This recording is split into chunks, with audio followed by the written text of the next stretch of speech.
Ahora sí, hoy vamos a hablar sobre Neisseria meningitidis, que es el famoso meningococo. Este, Neisseria meningitidis habíamos visto la otra vez que era dos tipos de Neiserias, Neisseria gonorreae y Neisseria meningitidis. Recordemos dentro de su morfología de cómo iba a estar conformada. Iba a estar forma de grano de café, igual que anterior con Neisseria gonorreae. Va a estar en forma de un grano de café, es decir, que va a estar en esta forma, así, y otro coco simulando un grano de café, así. Bueno, ahora, ¿qué me pueden decir de lo que estudiaron de esta Neisseria meningitidis? ¿Qué me pueden decir de ella? ¿Qué es principalmente?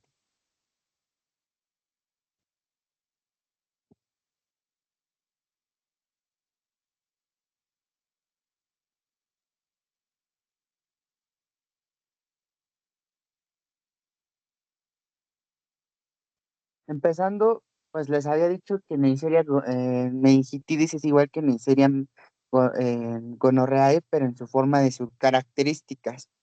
Iba a ser en forma de grano de café, entonces ese es un coco y este es otro coco. Entonces, un coco, dos cocos. Entonces va a ser gran negativo y va a ser diplococo. Este, entonces, este es un diplococo porque son de dos, diplococo.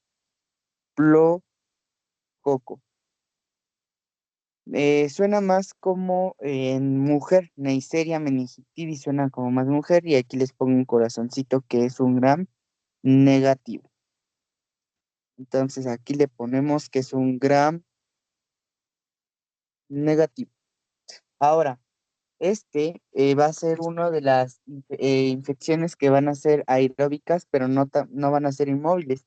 Este es catalasa positiva igual, pero este va a crecer en agar sangre. Entonces, crece en agar sangre.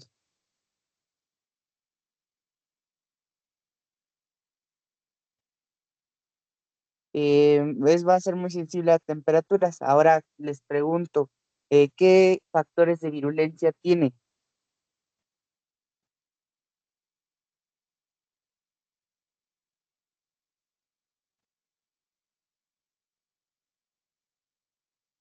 Ay, la verdad es que yo estoy un poquito perdida en lo de las clases. De hecho, las estoy viendo atrasadas porque no puedo entrar a las primeras y no voy a poder participar mucho hoy, pero si me das chance para estudiar un poquito más, en la siguiente ya voy a estar mejor. Y me mandó un mensaje a Mai que no funciona su micro, entonces no va a poder participar.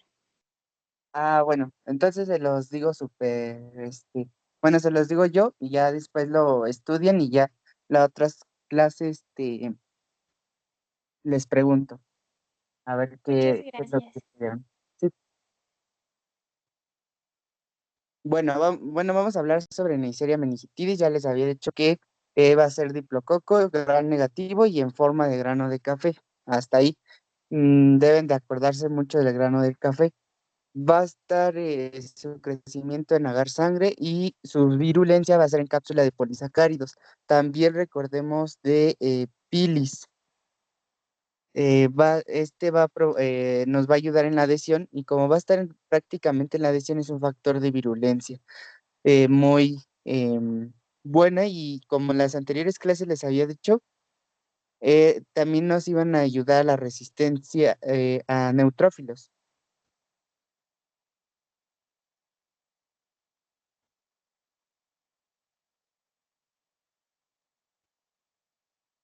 Y también aquí tenemos una clase que se le llama porinas.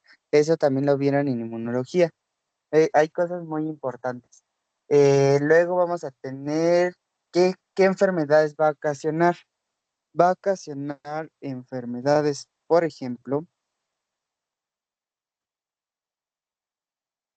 La meningitis adquirida en la comunidad también puede provocar sepsis fulminante, puede provocar bronconeumonía ya cuando se disemina y puede colonizar la nasofaringe ya también como diseminación. Recordemos que la primera enfermedad, pues obviamente, si está hablando de Neisseria meningitidis, obviamente provoca meningitis.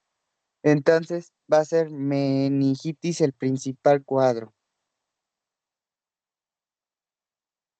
Recordemos que cuando una bacteria, supongamos, la adquirimos nosotros al momento de, supongamos que en un lado está contagiado o en un hospital, que nosotros que somos estudiantes, o en algún lado que nos lleguemos a infectar, llevamos mucho nuestras manos hacia los ojos, hacia la boca, etcétera. Bueno, nosotros al tener esa bacteria, está en parte localizada, pues en la faringe y todo eso. Después, la bacteria llega a ser muy rápida. Algunas bacterias llegan a ser nada más locales, como el Streptococcus, que les había dicho, que iba a ser más que nada en la faringe, provocando faringoamigdalitis. Ajá. Pero sucede que estas bacterias son muy rápidas, en este caso de la Neisseria meningitidis, son muy rápidas de pasarse rápidamente a la sangre y a eso se le llama vía hematógena. Entonces están las bacterias viajando ahí bien felices en la sangre y entonces, ¿qué pasa? Hay una comunicación que hay entre el líquido cefalorraquídeo y la sangre, si ustedes se acuerdan de Anatomía 2. Hay una comunicación más que nada en donde hay el reciclado del líquido cefalorraquídeo. Entonces hay ese contacto en el que ahora las bacterias dejan la sangre y pasan al líquido cefalorraquídeo.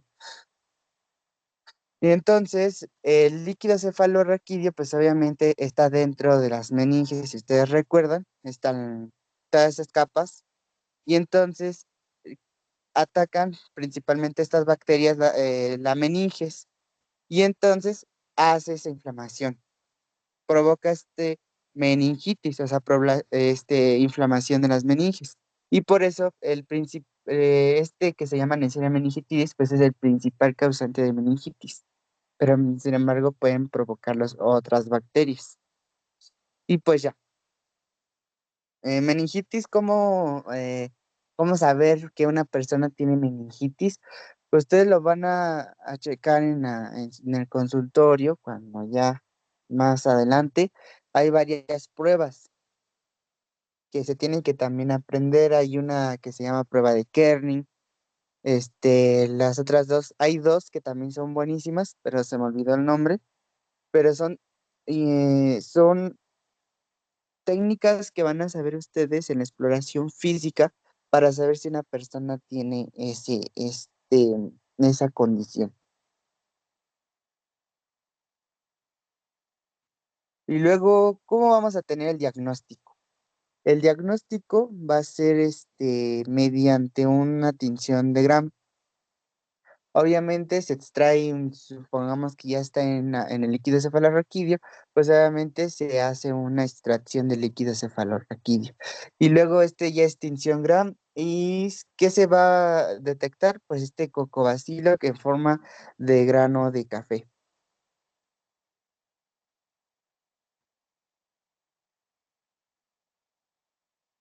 Y luego tenemos la detección de antígenos capsulares, pues eso ya se hace mediante una prueba que se llama reacción en cadena polimerasa.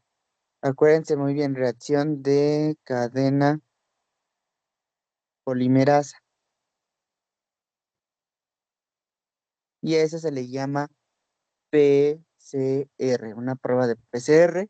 Y que hace rato les había dicho que la Neisseria meningitidis iba a crecer en agar sangre.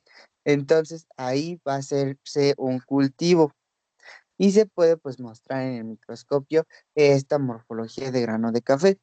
Ahora, ¿cuál va a ser el tratamiento? El tratamiento pues va a ser con antibiótico, porque es una bacteria. Y por lo regular el libro nos marca que les mandan cefotaxima o ceftriaxona intramuscular. Es lo más recomendado del libro. Em, y también hay una vacuna para la Neisseria meningitidis.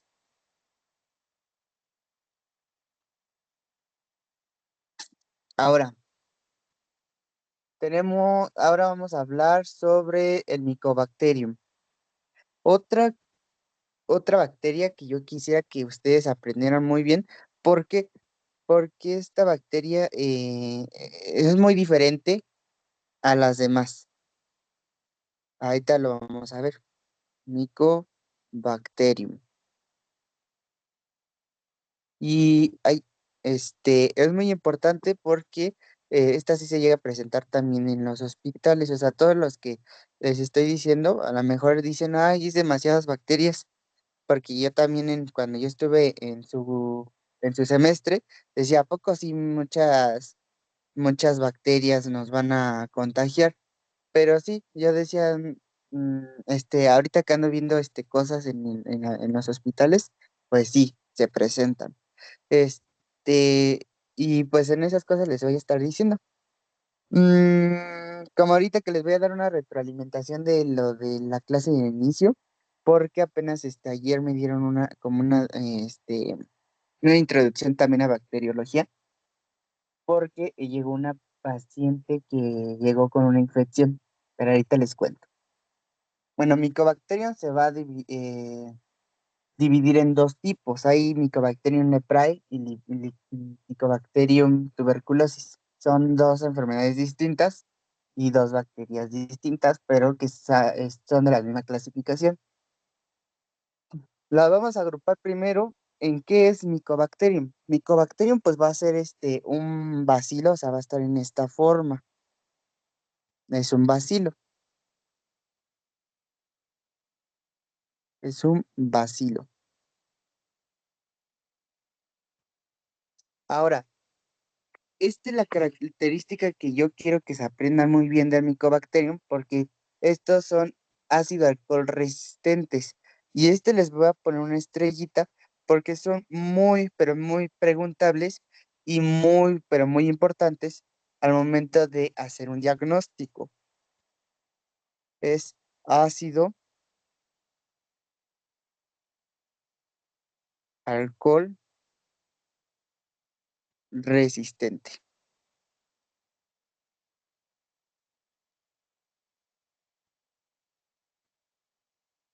Ahora, va a tener también crecimiento lento, pero también quiero que se aprendan que tiene pared ricos en micólicos, en ácidos micólicos. Mira, acuérdense muy bien, mico, todo es mico, o sea, Mycobacterium mico. Entonces va a tener ácidos micólicos. Y luego, pues, estos van a resistir a detergentes y también van a resistir demasiado a antibióticos. Y tienen alto contenido a guanacina, de guanina y citosina. Eso casi no es importante, pero sí, es importante que lo sepan. Ahora, casi no se llega a teñir por lo de ácido alcohol resistente, no se llega a observar la pared celular de las bacterias. Ahora, este, tenemos el Mycobacterium, dos tipos de Mycobacterium, el tuberculosis y el leprae. Vamos a hablar primero del tuberculosis. Es Mycobacterium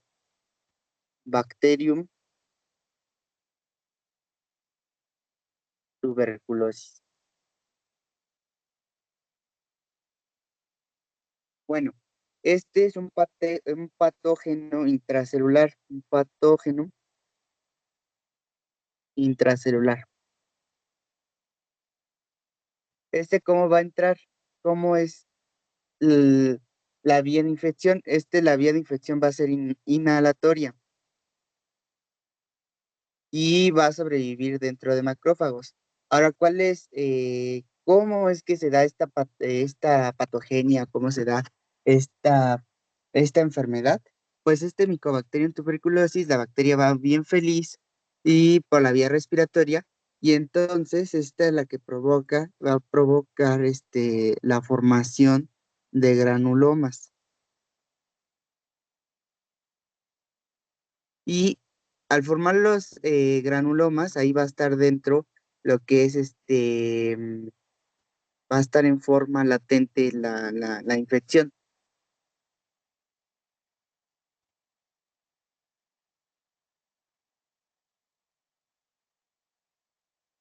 Por lo regular, los granulomas se forman que pasa a través de la bacteria de la piel y entonces empieza la bacteria a acumularse, empieza a crecer allí en esa parte y entonces empieza a ser como una bola y entonces ahí está dentro y entonces forman granulomas en toda la parte del cuerpo. Ahora, ¿cómo se diagnostica? Se hace una prueba que se le llama PPD y es muy importante que ustedes lo lleguen a estudiar porque es la única cosa que es de diferenciación, porque, mm, porque les llegan a preguntar, "Am, ¿qué prueba se utiliza para diagnosticar Mycobacterium tuberculosis?" Y les pueden poner inciso A, PPD, inciso B, Widal, inciso C, otro tipo, y inciso D, otro tipo de prueba, un PCR, supongamos, o un PCR-RT. Y entonces nada más tienen en sus opciones PPD y Widal y se pueden confundir porque como estudiaran todas las bacterias al mismo tiempo, pues ya no saben cuál escoger. Entonces acuérdense muy bien que PPD es la prueba eh, importante pues para saber si una persona tiene esta bacteria, Mycobacterium tuberculosis. ¿Por qué no pueden escoger el inciso B, que es prueba de Widal? Porque ese es para diagnosticar salmonela, y la otra vez lo vimos. Y aquí podemos utilizar también la tinción de Nielsen, tinción de Nielsen. Y solamente estudios clínicos también se pueden utilizar. Ahora la prevención. ¿Ustedes qué creen que sea la prevención? Pues es prevenir contra la enfermedad y para ello sí hay prevención. En este caso es la vacuna de Bacilo Calmette Guerin. Se los digo así separado para que se acuerden porque es lo que más preguntan, o sea, el nombre. O sea, luego hay unos doctores que en rotaciones te preguntan, pero ¿qué vacuna? Y le dices la BCG y no, te dicen, no, pero ¿cómo se llama? Y entonces, si no te acuerdas, pues obviamente, pues, pues te quedas callado, pero es lo que no quiero que ustedes se queden. Entonces, el bacilo de Calmette-Guerin, pues es la vacuna del BCG, es su abreviatura. ¿Y esto para qué nos protege? Pues nos protege de este Mycobacterium tuberculosis. Más que nada, la tuberculosis en su forma meningia, como lo dice en el esquema de vacunación, y miliar.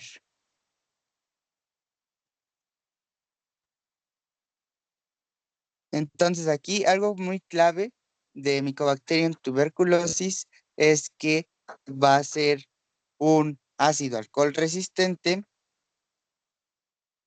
y va a formar granulomas y va a tener la vacuna que se llama BCG y que su diagnóstico es el PPD, que su abreviatura no me acuerdo cómo se llama, al ratito se las mando.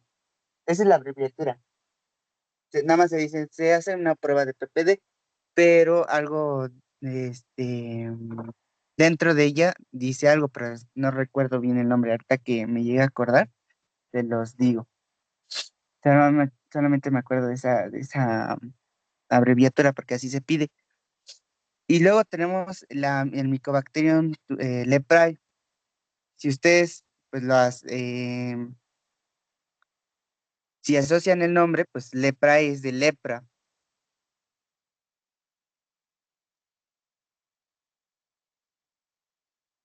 Y solamente acuérdense que lepra, pues se presentó mucho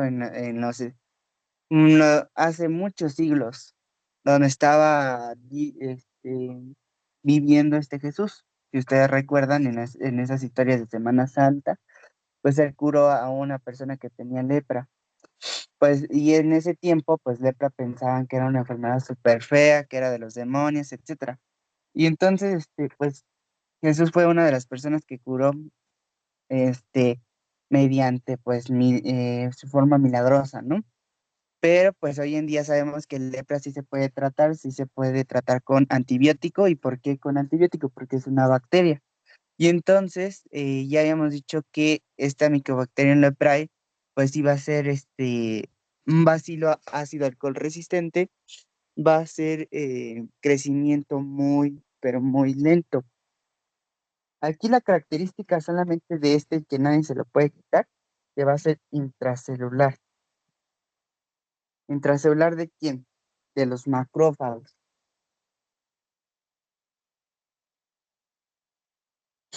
Intracelular. Intra.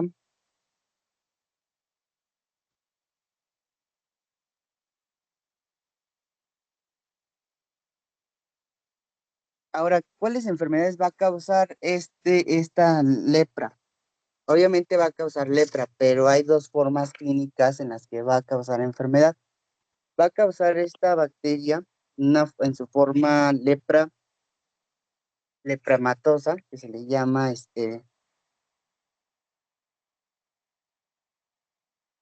luego les dicen que también es enfermedad de Hansen. La lepra también le pueden decir como enfermedad de Hansen.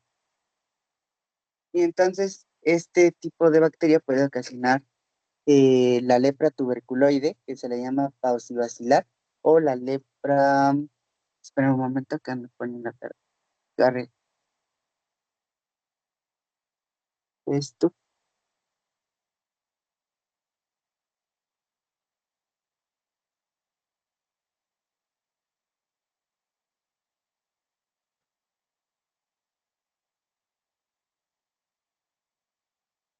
así, ya.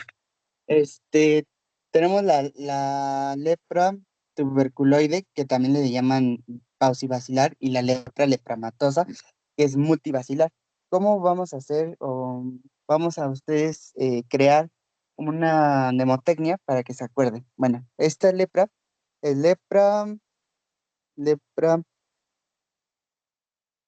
tuberculoide, y suena como uno solo, ¿no? Tuberculoide. A este le vamos a llamar paucibacilar. Solamente díganle paucibacilar.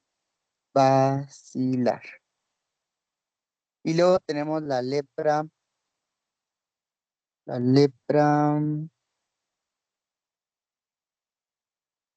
lepromatosa. Suena como que, como de muchos, lepromatosa.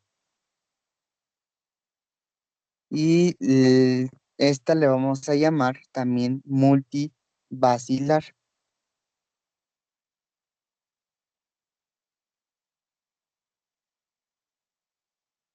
Bueno, la lepra tuberculoide o paucibacilar, esta va a tener una buena respuesta celular. ¿Cómo se caracteriza? Por máculas hipopigmentadas.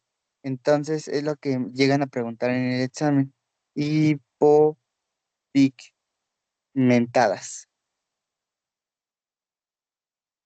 Y luego tenemos la lepra lepramatosa, que es la multivacilar, y esta no va a tener una buena respuesta celular. Sin embargo, esta va a tener mala respuesta celular. Y van a ser muchas bacterias, van a ser lesiones nodulares, pero aquí como dice multivacilar, o sea, significa que tiene múltiples bacilos. Y entonces, si hay múltiples bacilos, es múltiples bacterias. Y entonces, si hay múltiples bacterias, pues nos van a formar múltiples nódulos. El chiste que como son múltiples nódulos, nos van a provocar lesiones nodulares. Y al haber lesiones nodulares, porque van a ser muchos nódulos en toda la parte de la cara, en toda la parte del cuerpo, pues va a desfigurar la cara o cualquier parte de nuestro cuerpo. Entonces esto lo que provoca es desfigurar. Y para que me entiendan, les voy a poner una cara aquí y supongamos que tenemos estos ojitos y esta nariz, pero supongamos que le salió la pausivacilar, solamente va a tener un gránulo, nódulo, no va a tener tantas bacterias. Ahora en la lepramatosa, que es la multivacilar, va a tener múltiples bacterias y múltiples nódulos. Entonces va a tener así múltiples nódulos. Entonces, nódulos, que hasta va a desfigurar la cara, hasta puede desfigurar la nariz, hasta incluso desaparecer la nariz. De tanto son los nódulos y de tan grandes que son. Ahora vamos a hablar de otra bacteria. Pero antes de que vayamos a más adelante, les había dicho la otra vez que hay dos tipos de bacterias, ¿no? Gram positivas y gram negativas. Sin embargo, ayer me refrescó el doctor que me tocó en el hospital, me refrescó un, este, un tema que no les había dado. Bueno, sí ya les había dado, pero no me acordaba de esta parte. Nosotros tenemos el cuerpo humano así. Tenemos nuestra carita, nuestros ojitos y nuestra boca. Tenemos el cuerpo, nuestras manos, el torso. El torso pues está compuesto de tórax y abdomen, nuestros miembros inferiores, nuestros pies y todo lo que nos constituye. Ahora,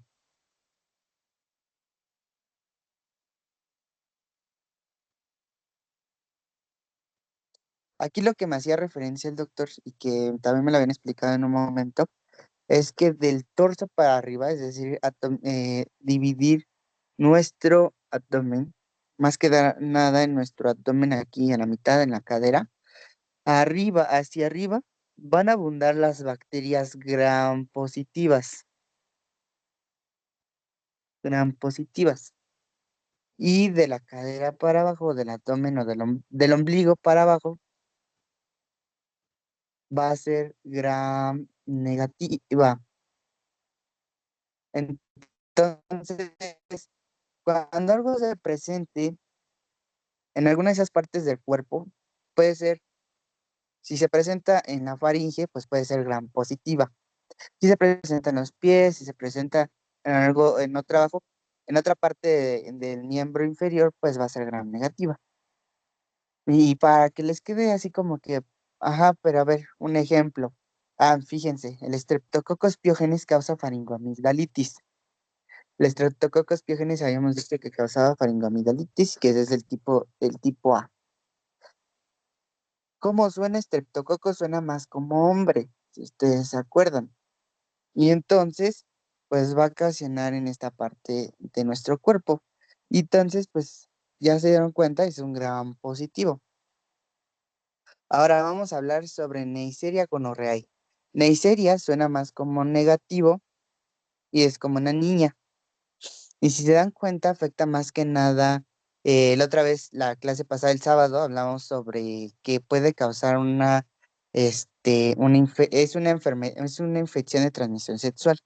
Por lo regular afecta lo que es el pene, la vagina y la boca.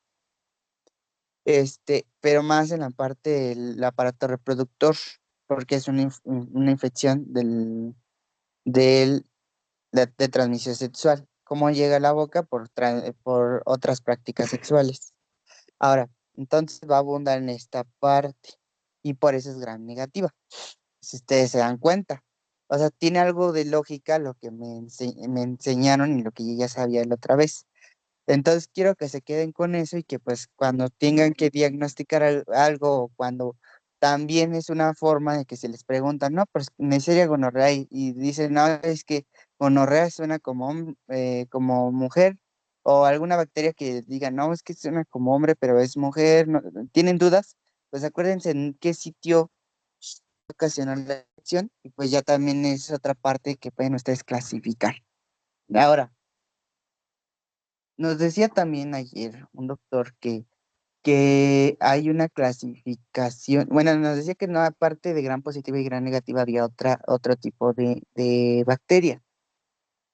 Decía que eran las anaeróbicas, digo, las aeróbicas, pero eso ya les había dicho en la primera clase, que era según su nutrición, según su forma de respiración. Habían aeróbicas facultativas, anaeróbicas no, facultativas y otros dos tipos. Ahora, él nos dice que las aeróbicas, pues esas son, van a estar presentes en nuestro cuerpo en forma, ¿cómo las vamos a saber que son aeróbicas? Porque provocan lesiones que crepitan, o sea que van a estar sonando como chicharrón. Puede decir que hay una lesión en la piel y al momento de explorarla puede crepitar, o sea, puede hacer ruiditos y como si tuvieran un celofán en las manos. Y eso es una bacteria aeróbica. Y entonces ustedes van a tratarla con un antibiótico que ataque las bacterias aeróbicas. Y entonces es muy fácil de diagnosticar así y ustedes también saber cómo atacarlo rápidamente.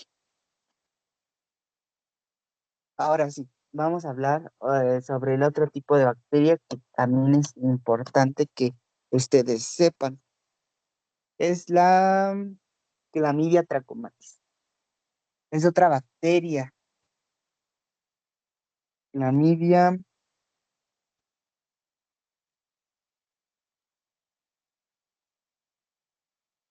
ese creo que todo lo hemos escuchado.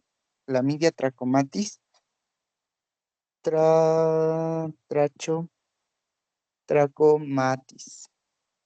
Esta bacteria la hemos escuchado todos porque lo vimos en salud, digo, en sexualidad, en la materia de sexualidad, que nos decían que eso es una infección de transmisión sexual. ¿Por qué digo que es una infección? Infección, recordemos que una infección la causa una bacteria, la causa un virus o la causa un hongo, lo causa un parásito. Cualquier infección la causa un agente patógeno. Hasta incluso un alérgeno, es una infección. Pero, entonces es cualquier tipo de esto.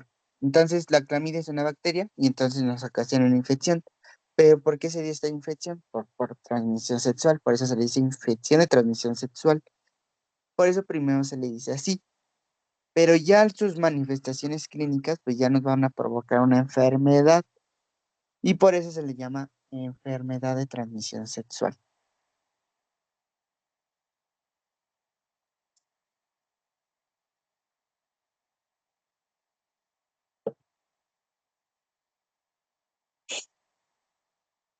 Quiero que sepan sobre algo muy importante. ¿Cuáles son las características de clamidia?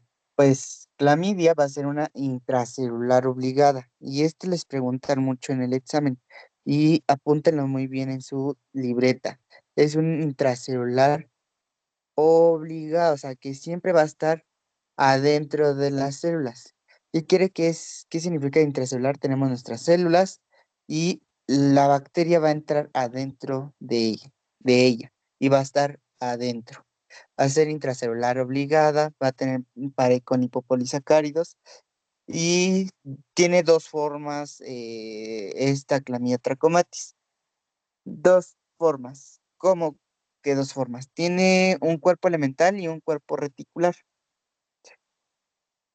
¿A qué se refiere que tiene un cuerpo elemental y un cuerpo elemental y reticular? Es decir, que esta bacteria, supongamos que es como así, esta bacteria va a tener dos tipos de cuerpos. Va a ser un cuerpo elemental que se le llama Ce, y esta va a ser de origen infeccioso. Infeccioso.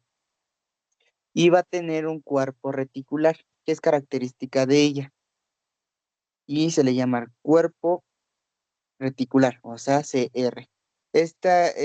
¿Cuál es su función de este cuerpo reticular? Es de que la célula, aunque la bacteria se replique adentro, obviamente, de la célula, porque es un intracelular obligado. Ahora, ¿cuál va a ser su patogenia? Va a infectar lo que es el epitelio no ciliado. ¿Cómo va a entrar a nuestro organismo? Más que nada en la parte, en el órgano reproductor de las mujeres, entra por las microlesiones que llega a tener. Al momento del acto sexual pueden tener microlesiones o algunas lesiones que ya haya tenido. En, este, en esas lesiones, pues entra esta bacteria y pues puede provocar una destrucción y una inflamación. Entonces ahí entra por microlesiones.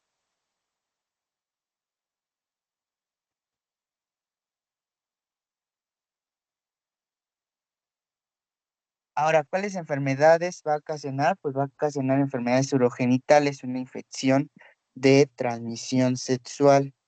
Luego también puede provocar una conjuntivitis neonatal. Obviamente, si la mujer tenía este tipo de enfermedad, este tipo de infección, pues obviamente en el canal vertical, o sea, a través del canal de parto, se lo pasa al niño y puede provocar también una neumonía infantil. Aquí esta clamidia trachomatis es la responsable de formar el linfogranuloma venerio. Entonces quiero que se aprendan muy bien porque se pueden confundir con otra bacteria que pues si se equivocan en el examen, pues obviamente está muy mal. Y obviamente si se equivocan en un diagnóstico, al momento de diagnóstica, pues también está muy mal que se equivoquen. Infogranuloma venerio. Y el linfogranuloma venerio, pues obviamente se le abrevia como LGB.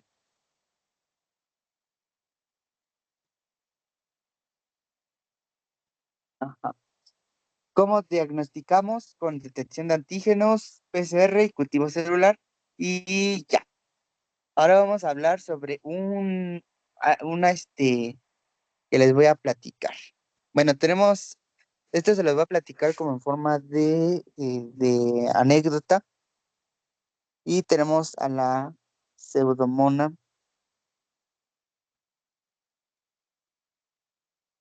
Pseudomona. ¿A qué le suena pseudomona? Pseudomona, pseudomona. Y luego su apellido es aeruginosa. Aeruginosa.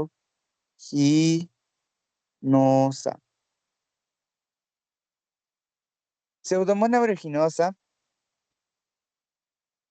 Ustedes acuérdense aquí, suena como aire, ¿no? Aero suena como aire. Entonces, si suena como aire, es de que va a provocar un olor.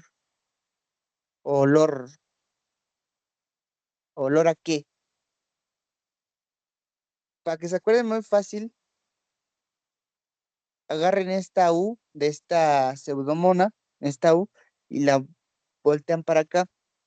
Y esta pseudomona va a tener un olor característico a uvas, pero no a uvas así bien ricas, ¿no? A uva podrida.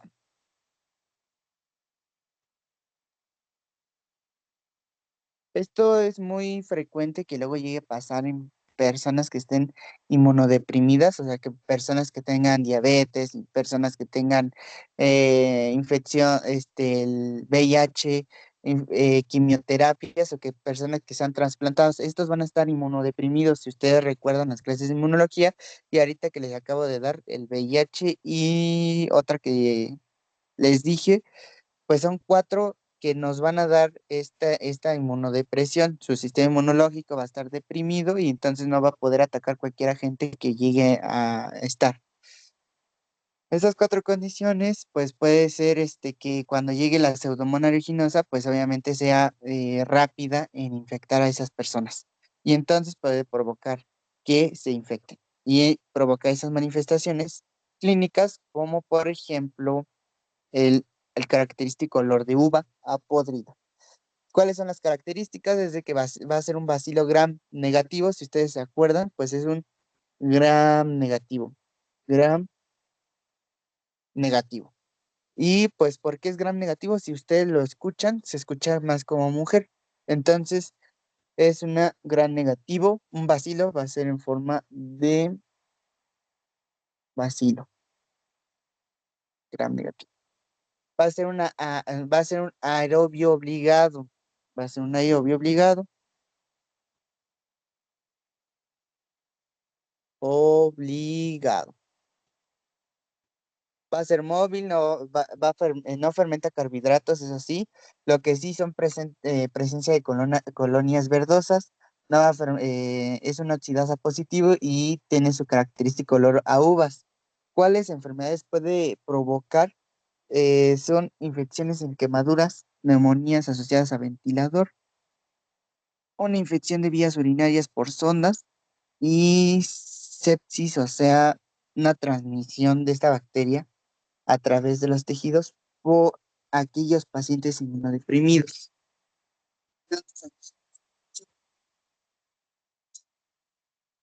Pero algo que es muy característico es que puede provocar una infección de vías urinarias por sondas, muy característico también.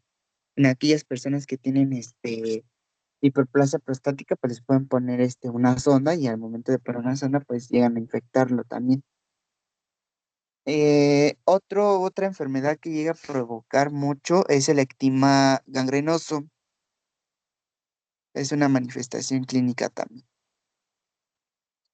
Gangrenoso.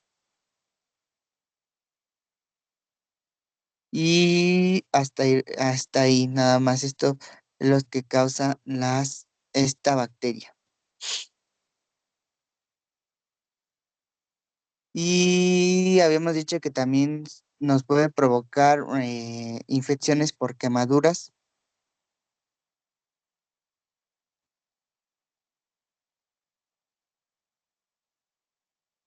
duras y ya.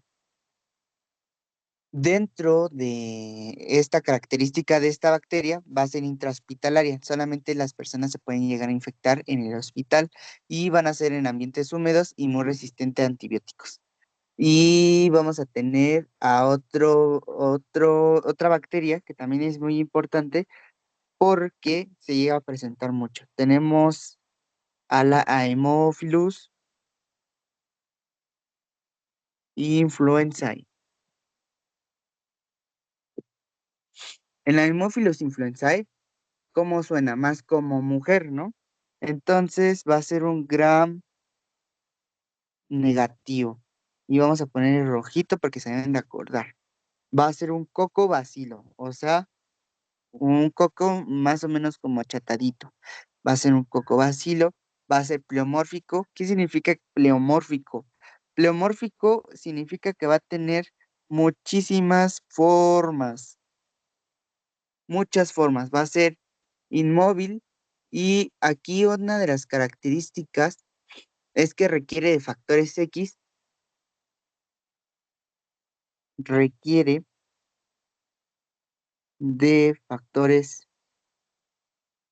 X que se le llama emina y V que son los NAT. ¿Esto para qué lo quieren? Para crecer. Eso lo necesitan para crecer ellos. ¿Y en dónde crece? Y acuérdense mucho, Haemophilus influenzae. Haemophilus suena, digo, acuérdense mucho que estos crecen en un agar chocolate. Agar chocolate. Es por el momento el único en el que crece en agar chocolate. Y acuérdense mucho porque lo llegan a preguntar, porque es su cosa diferencial que les pueden preguntar a ustedes.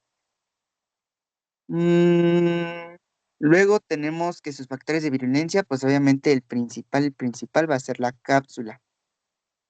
Vamos a tener, pues es el principal factor de virulencia y esta es la que va a causar la enfermedad,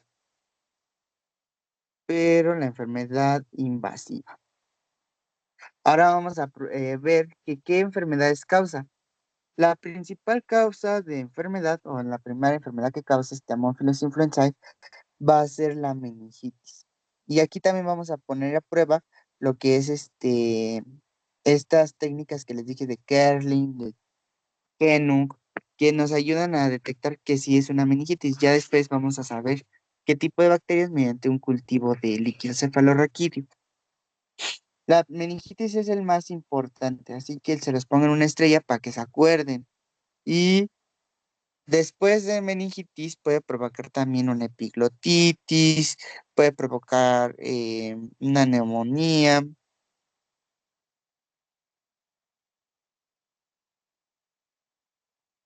puede provocar una otitis media,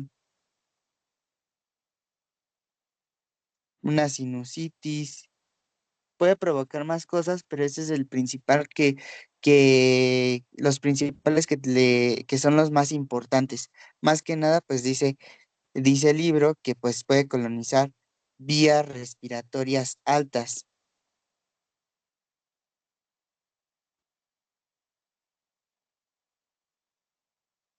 Recuerden que de la laringe para arriba vías respiratorias altas, de la laringe para abajo vías respiratorias bajas. Ahora, ¿cómo podemos diagnosticar esta bacteria que se llama Anopheles influenzae? Pues mediante de Gram. Tinción de Gram, cultivo de agar chocolate, que ya habíamos hablado que es característico de esta bacteria. Tenemos em, nada más estas dos cosas, que son muy importantes. Importantes que lo sepan porque esto nos llegan a preguntar en el examen muchísimo. Ahora, ¿cómo vamos a diagnosticar este tipo de bacteria? Digo, ¿cómo lo podemos prevenir? Ahí se me fue. Prevención.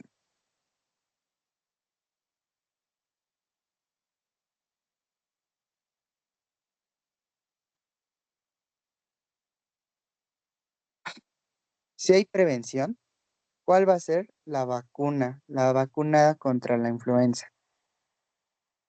Influenza. Por eso cuando una persona tiene influenza le mandan antibióticos. Otra cosa es la influenza y otra cosa es el virus de la influenza. El virus obviamente no, porque es virus, no le vas a mandar influenza. Digo, no le vas a mandar antibiótico, pero cuando les da esta bacteria, pues obviamente sí les mandas antibiótico.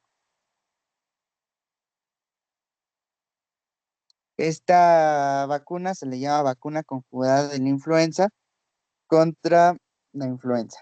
Y se llama vacuna conjugada gada HIV.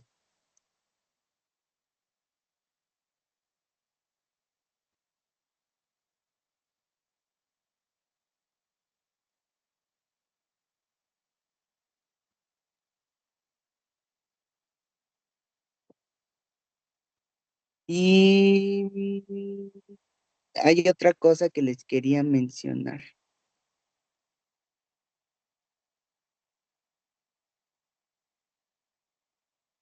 Mm, déjenme acuerdo.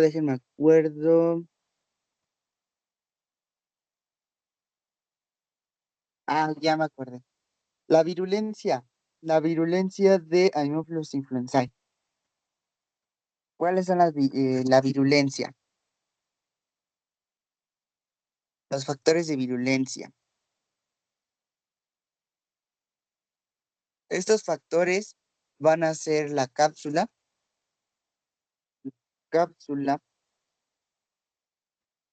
las endotoxinas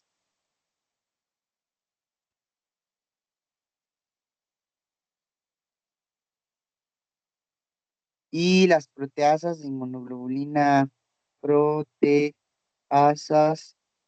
de inmunoglobulina. Y luego tenemos que dentro de las enfermedades, se les había dicho que provocan la epiglotitis, la neumonía, la otitis media, la sinusitis, las vías respiratorias y principalmente la meningitis.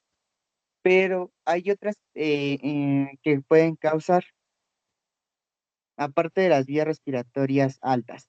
Pueden provocar también celulitis, pueden provocar artritis, pueden provocar conjuntivitis ya cuando se pasan a otros lados.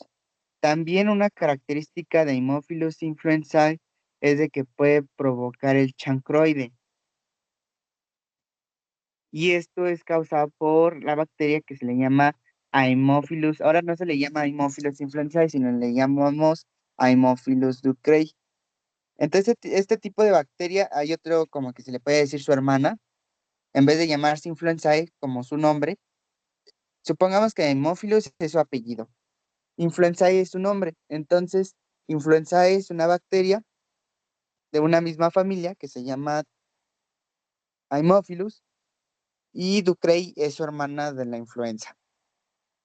Es de la misma familia. Entonces, Haemophilus ducrey, Haemophilus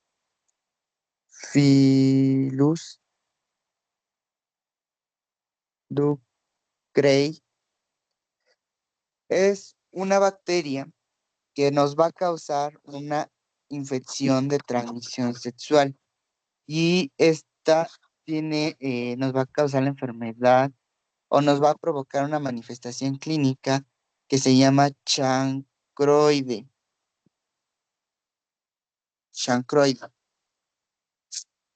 Y este se diferencia en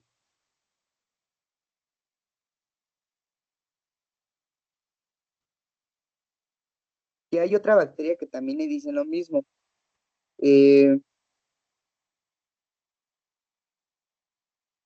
que le dicen chancroide blando y chancroide duro. En este caso, el Haemophilus ducrei se le llama chancroide, pero se le llama chancroide blando o chancro blando, si no lo han visto, pero muchos sí se deberían de acordar. Entonces, en el examen les pueden preguntar, ¿qué bacteria se refiere al chancroide blando? Y ustedes van a decir, pues entonces en la respuesta debe de decir Haemophilus ducrei. Pero sin suponer, si les dicen que su principal manifestación es provocar un chancro duro,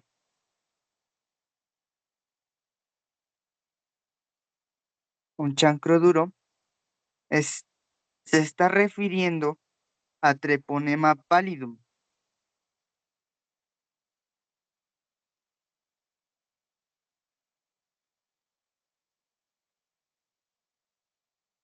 Pero si se está refiriendo al chancro blando, es de la bacteria Haemophilus ducrei, que va a provocar estas lesiones, más que nada en el aparato reproductor de cada individuo. Y en el caso del chancro duro, pues también es una manifestación que se aparece en cada individuo, pero más que este caso es treponema pálido. El treponema pálido nos habíamos dicho que causa la sífilis.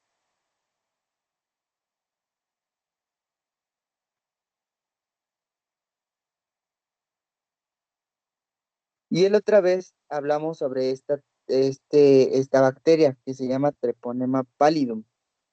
No sé si ya lo consultaron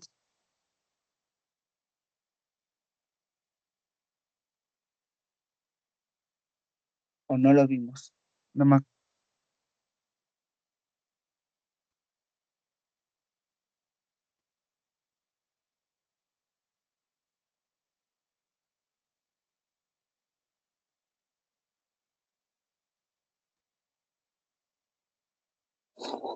Yo me acuerdo que sí lo vimos, Treponema pallidum, y les dije que iba a estar en forma de espiral.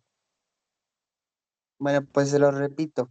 El Treponema pallidum es una enfermedad, digo, es una bacteria que va a causar lo que se le llaman sífilis.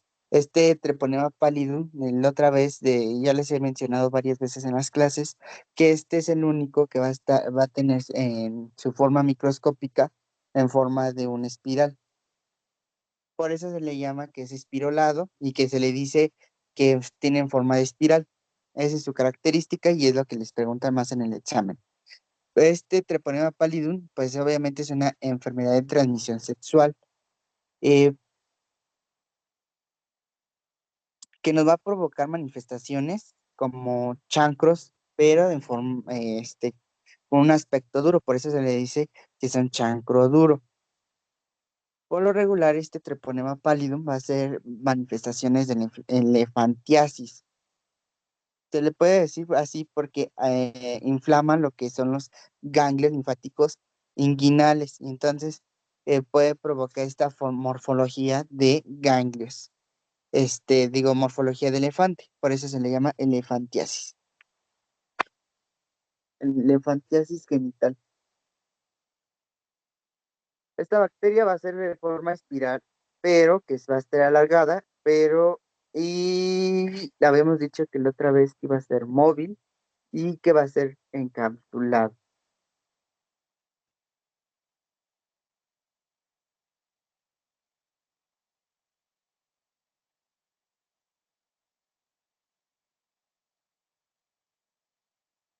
Y eso sería, yo que sepa, yo les di toda ahorita todas las bacterias de bacteriología 5. Solamente déjenme, espérense tantito, voy a corroborar si son todas las bacterias que ya les di. Nada más espérenme.